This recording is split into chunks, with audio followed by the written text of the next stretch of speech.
Welcome to the Programming Electronics Academy podcast. Join us every other week as we explore how everyday people are creating extraordinary things in the world. Find us online at programmingelectronics.com.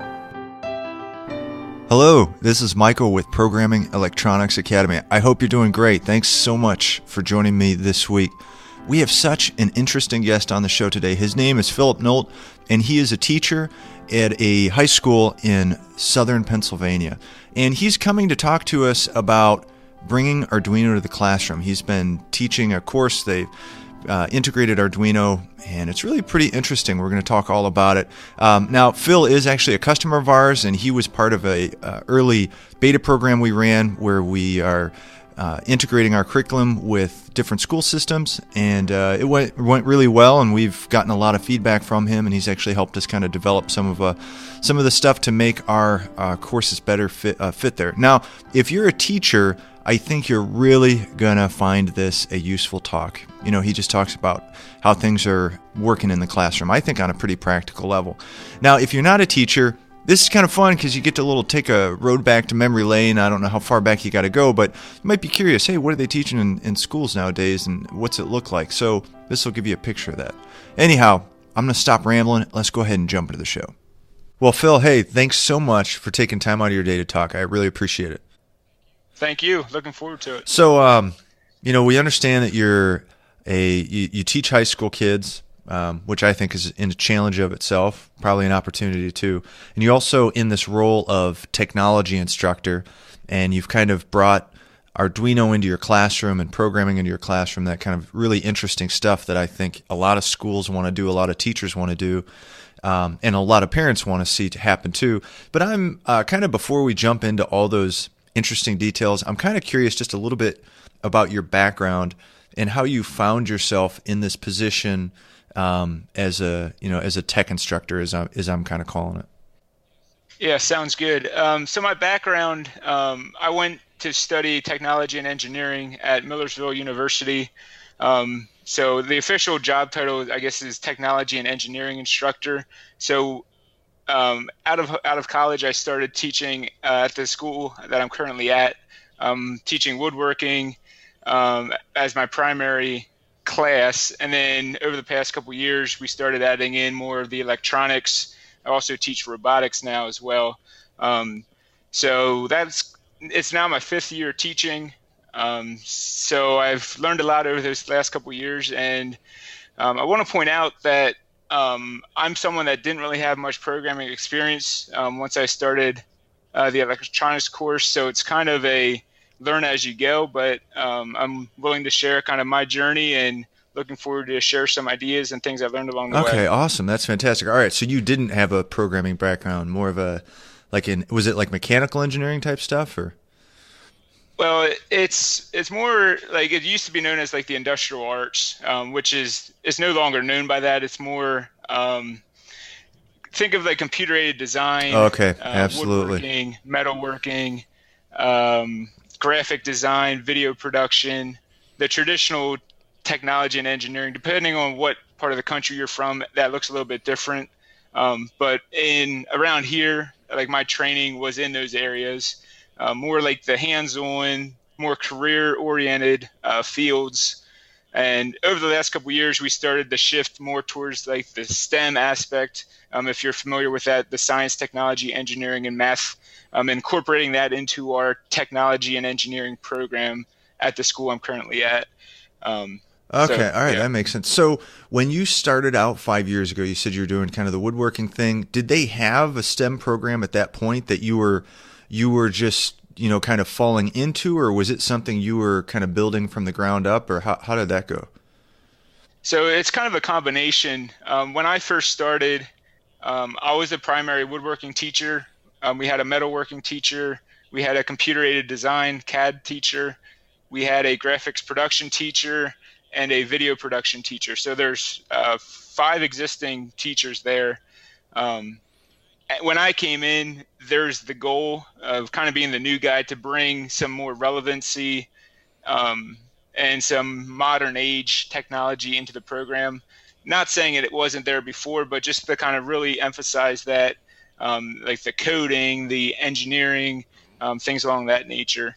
I think the other part of that question, I wasn't brought in to teach the coding. It kind of naturally evolved. I had interest in the programming, even though I didn't have any experience. I've seen, like, watching or looking on the internet, seeing like all the Make and Arduino, and anywhere you look, you see and hear about this kind of stuff. And it always kind of fascinated me. So if given the opportunity, I was always hoping to kind of go down that path and develop something in the curriculum for that. That's cool. Okay, so it was just like your own interest that kind of was in you, that you kind of wanted to bring to the school. And we did have a electronics course originally, but nothing with like the programming and the coding part of it. Like we had like in the introduction to technology class, you'd cover some of the electronics, the basic circuits. I think there has been in the past like an electronics course, I believe, there before my time. But like I said, it's a lot of the soldering and the circuits and stuff of that nature. Very traditional with the electronics. Right. So when you started introducing this stuff, was it something the school approached you about, like, hey, you want to offer a new class type thing, or was it you going to the school and saying, hey, why don't we try this kind of thing? Was it, or maybe you were both thinking about it together? Yeah, within our department, our technology and engineering department, we would meet when I got hired, and over the course of a couple months, just talking about how we can take things to the next level. And I don't know who mentioned the idea. I don't know if I brought it up or a coworker did, but somehow it came up about the Arduino and how that would be a good fit for our program. So it was kind of a collaboration.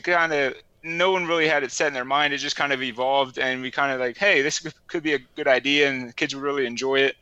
Very beneficial for kids, and so it kind of evolved from there. So that's cool. So how did it, when it started off, what did it look like, just practically in the classroom?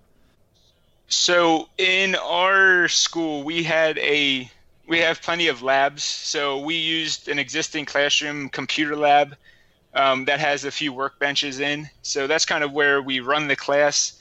And I structure it as a combination of the traditional electronics, where you do the wiring, the breadboarding, series circuits, parallel circuits, Ohm's law rather, all the basics that you would probably see in a common electronics course. I did take an electronics course in college, so I did have some background in that. So I kind of started with that. I introduced kids to those basic fundamentals, and then we go into the Arduino route, which is important. I want to mention that a lot of people that want to get into Arduino, they try to jump right into it. I think it's very beneficial to kind of cover the background, how circuits work and how to wire things and why you wire things a certain way. And I think that really gives my kids a nice foundation before we jump into the Arduino. It makes it a little bit easier to understand, I think. So yeah, we then go to the Arduino section of the course. After the Arduino lessons that we run through, we then do like a research and design project where kids just pick a topic, something they see on the internet, an idea, something that comes to their mind from home, anything they want to make. We kind of develop it using the Arduino. We have access to like a laser engraver, 3D printer, where they can kind of make a functioning prototype of whatever they decide they want to make. So that's kind of the rundown of the course. So it's basically 3 parts in my mind: the fundamentals of electronics, coding, programming with Arduino, and then like the research and design, where you kind of apply what you've learned up to that point. Wow, what an ambitious course. That just blows me away. Is this an entire school year for a class like this? So our current schedule is now trimesters. So typically I see students for 60 days, so one trimester of the year. 60 days, 68 minutes per day, rather. Okay. So it flies by, but we're usually cruising pretty fast through the content. Wow. But so that's good though. So the kids are in there every day for 60 days minus weekends and holidays. Yep. Okay. Well, that's so roughly about 60 hours. Wow, that's still pretty aggressive though. I mean, these kids are like working at it. Definitely. Wow, that's really neat. So Yeah. Now I do want to mention we don't go like really, really far in depth with the theory. It's more like the very superficial, like the basic stuff that you need to know for the Arduino. Like we don't get into like capacitance and inductance and all like the really high end stuff you take in like a college class. So I just wanted to mention that it's very down, bare bones, what you need to know for that Arduino lesson. Right, right, absolutely. So which part of those phases, and maybe it's different, but which part do kids tend to like the most? Is there something you see the kids trending to like the most in those three phases you mentioned, or? I think the question is probably easiest to mention what they don't like the most, which I think is typically the theory part because it reminds them of a science class in a way. It's nothing really new. A lot of them, or rather some of them, probably have taken a physics class, so they had the basics of electronics. So some of the time it's a review. So I see a couple kids being a little bit bored because they've maybe seen this stuff before. Other kids, it's brand new, so they kind of struggle with that, like the math and kind of thinking through how current works and how voltage works. So I kind of see all spectrums. Typically, so I'd say that the theory part is a little more dry than the rest of the course.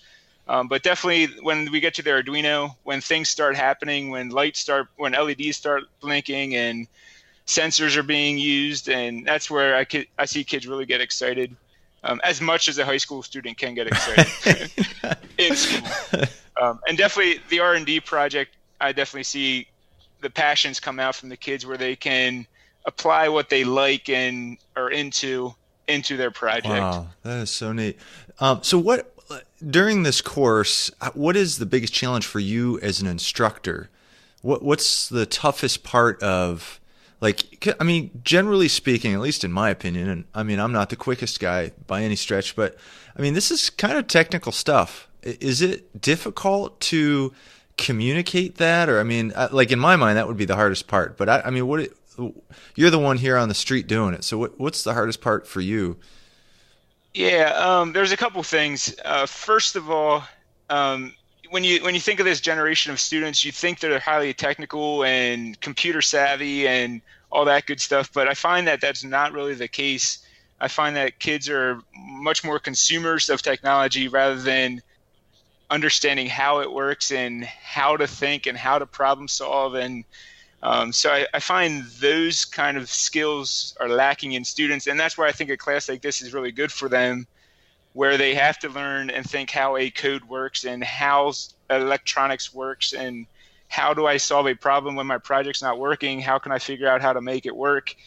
So it's kind of those soft skills that I think are really critical for this generation of students and I think is really met by this type of class. The other challenge that I see is the nature of the class. It's very, in a way, unstructured in the education sense, where typically in a class, a lot of the time the teacher's leading it, they're lecturing, going over a PowerPoint, having them do a worksheet, that kind of concept where the teacher's at the front of the room. In these kind of classes, my philosophy is to kind of let the kids run at their pace, where very rarely do I give a lecture. I introduce a topic, maybe give a couple minute demo, give them the concept they need to know, set them loose with either watching a video, experimenting, doing a lab. For new teachers that have never really done project-based learning before, that might be a challenge for some. In my experience, that's all I really know. Okay, I'd rather the kid be working than listen to me talk for 68 minutes a day. So it kind of ties into my philosophy of teaching that kids should be hands-on, they're working. So that could be a challenge for some teachers starting out. Right. So and I'll make sure to link to it, but I've seen some of the projects that have come out of your class, and they just blew me away. I could not believe the craftsmanship from some of the projects, but would you mind describing some of the ones that you've seen come through and that have been interesting to you, the research projects that the kids have done? Yeah, so I'll share a couple that are fresh in my mind from last trimester. One of them was I forget what they even called it, but basically it's a music visualizer where they have a sensor that reads the volume of the music, and then based on how high the noise is, okay, it displays a certain LED. So basically, a music visualizer just kind of pulses with the beat of the music, which is really cool. Another one was a multi-sided die. So basically, he had a wooden dice where you press a button and you can select how many sides are on the dice and how many die you're actually going to roll. And then so for like a board game, you could have your own dice sitting there. Another one, two young ladies actually did a mini piano where they used like 16 limit switches for each of the keys. Okay, map that to the Arduino to make like a mini piano kind of thing. So those are some of the ones that came out last year. There's been other ones, but those are the freshest in my mind. Those are cool. Yeah, and I just loved that it must have – did they use like a laser cutter to cut the wood for those? Because they just all looked so nice. Yeah, so we have a Epilog laser engraver, which I use primarily in woods to make templates and etching wood products and all that good stuff. But we also used it for some of these projects, which makes it really nice. Now you could do the R&D without these resources. It just makes it a cleaner product, I think, in the end. Right. Having access to this kind of stuff. Right. Well, see, I'm sure if you take away that wood, it's all going to look like Frankenstein. I don't see how, Yeah. that's ever. Yeah. I see like online, I see a bunch of like cardboard boxes and like it gets the point across, but something about having a nice, clean, finished product really lets me sleep good at night. Right. No, absolutely. So. I'm kind of curious how you approach this because there's so many times when I'm working on a project or writing some code, and sometimes even just a simple piece of code, and I just get stuck. And I keep running into this error, and I'm smacking my head, and like I'll try to step away, come back. I'm still running into issues writing code because sometimes it just confuses the heck out of me. And I'm sure I can only imagine that's also happening to your students. How do they manage with that? Because that can be really frustrating. And how do you manage with that when a student just doesn't seem to be, or just having an issue with code? Yeah, so typically the response is they raise their hand, kind of sit there, wait for me to come over to help them. And then I try to break them of that habit as soon as I can. Like it's in their DNA to like rely on the teacher to solve their problems for them. I don't know if it's a system of our the education system causes that or why that happens, but like I mentioned earlier, the ability for a student to troubleshoot and figure things out on their own is a struggle for many kids that I see. Whether they're in advanced classes, whether they're more career-oriented, across the spectrum, I see that in a lot of my students. So to answer your question, I try my best not to just sit down and help them through the code. I try to get them to think through for a few minutes, back up, maybe map out on the piece of paper, do some pseudocode where they're kind of thinking through just with English what they want the program to do, and then maybe go back and try to rethink it from that angle. Or another option is to go back, look at some previous code that they've written, because a lot of times they struggle with like the syntax, not having braces, not having parentheses, semicolons. That's the biggest thing I see them struggling with. So usually if I have them just go back and look at some previous code, they'll be like, oh, that's right, I forgot to do so-and-so. So that usually takes care of most of those troubles. But at the same time, there's still kids that no matter how many times they look at other stuff, they just can't figure it out. So I definitely do give them hints and kind of help them through to kind of not have them sit there the entire period with that weird look on their face. Well, I know I want to raise my hand all the time, but nobody's going to answer me. So I'm just yeah. It'd be nice. Don't you wish you had like a sidekick that follows you around and just answers all your questions? Well, Google kind of does that for me anymore. But. Yeah, that's true. That's true. So for you, what are the rewards, as a teacher kind of doing this? I mean, obviously it sounds like you enjoy what you're doing. You're interested in the coding and the electronics aspect. Are there other rewards you get out of teaching a class like this? I think just the main thing I like to see is just the students have a passion for something, to be excited about something. With the project-based learning where they're actually working with their hands, that hopefully they can see the value in what they're learning, that, hey, I could maybe apply this to a project that I want to do outside of class. So I think that's the coolest thing for me, that some kids that maybe don't get a lot out of school, that don't see the purpose in it, like a class like this is relevant. It's high tech, it's modern, it's up to date. Like, it's not some outdated class that has been taught the same way for 30 years. So it's kind of it's a new technology that hopefully they get excited about. So do your students like the class? Do they enjoy it? Do they like coming? Is it like their favorite one? Is it they're like, oh man, I got to go to Mr. Nolt's class now? Or is it just a spread? Yeah, I mean, I don't really ask students that exactly. Like I think I mentioned earlier, a high school student, if you ask them if they like something, they're 9 times out of 10 they're going to say no, just because it's school, they have to be there. So I wouldn't say like they say to my face that they like it, but I think by seeing them working in class and seeing the smile on their face and the excitement that they get when they figure out how to blink an LED in a certain sequence or figure out how to use a sensor, I think I see the excitement in there. I'm sure there's kids that took the class and probably dreaded it, that never coded before and couldn't grasp the concepts. I'm sure there's some that didn't like it. But I think overall the majority find benefits in it because they're surrounded by electronics, which is their world. There's electronics everywhere. And it's kind of cool, I think, for them to see the theory and stuff behind how things actually work. work. Absolutely. Kind of pull away the veil between all the technology and realize it's not just magic.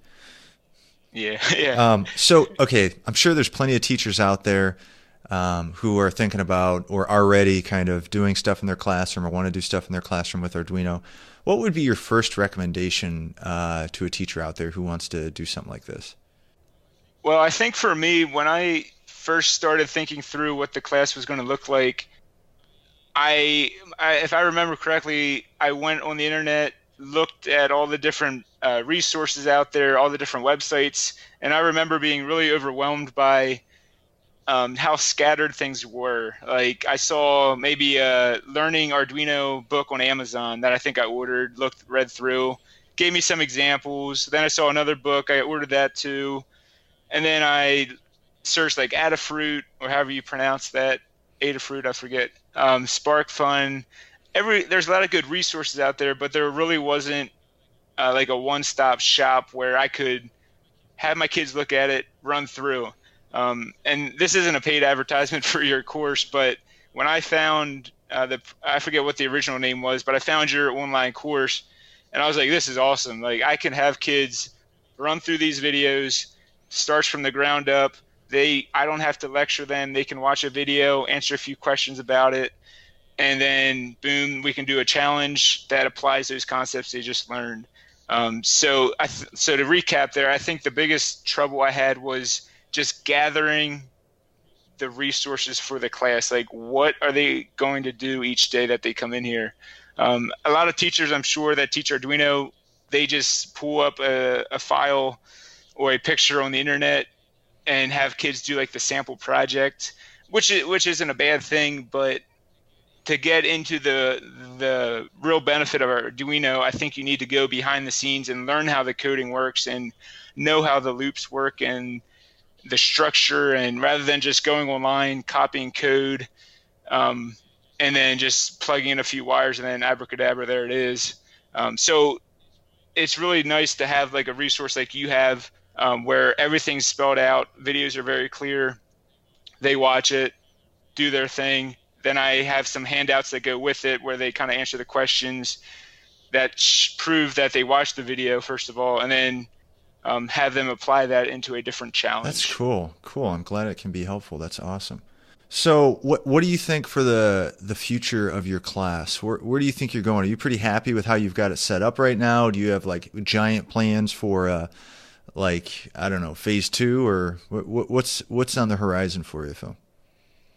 Yeah, I think my next goal is just to increase the enrollment. Like right now, we only run one section per year. There's just promoting what we do in there, because someone's like the course, the name of the course is Honors Electronics, or Honors Theories of Electronics, which I think scares away some kids. So the next thing we might do is kind of rename the course, maybe more Arduino related, or something that's less intimidating for a student to look at their scheduling sheet and sign up for it. So I think just promoting the class, kind of using my Twitter account to show what we're doing in the class, just to kind of keep growing that, add some more sections down the road, and maybe create like a club that meets after school that just creates different crazy Arduino stuff and programs. And so to answer your question, I don't really know what the next step's going to look like. We're also limited by how many classes I can actually teach, just because I can only teach 12 sections a year, because I teach woods and I teach robotics and then electronics. So we can only teach so much. Right. So it's kind of capped of how big we can make it, but there's definitely a lot of room to grow the course. That's cool. Well, hey, Phil, thank you so much for your time. I'm sure people out there found this helpful and intriguing, just like I did. So thanks, man. I appreciate you taking the time to talk, and thanks for teaching our students out there. Oh, you know what? Okay, before we sign off, I forgot to ask, yep. What are the demographics of your, how old are these kids coming through this course? The primary students in this course are 10th to 12th graders. They come from a background of career-oriented, where they might join the workforce after school. They might do an apprenticeship at a trade. Others might be going on to college. Some students come from an AP background, where advanced placement is like college-level classes in high school. So I get a mixture of students from career to college-ready. So it's definitely a wide mixture. Primarily, I see boys, male students. The goal is to try to get more females exposed to coding, electronics. In a class of 15 kids, I might have maybe 1 or 2 females typically.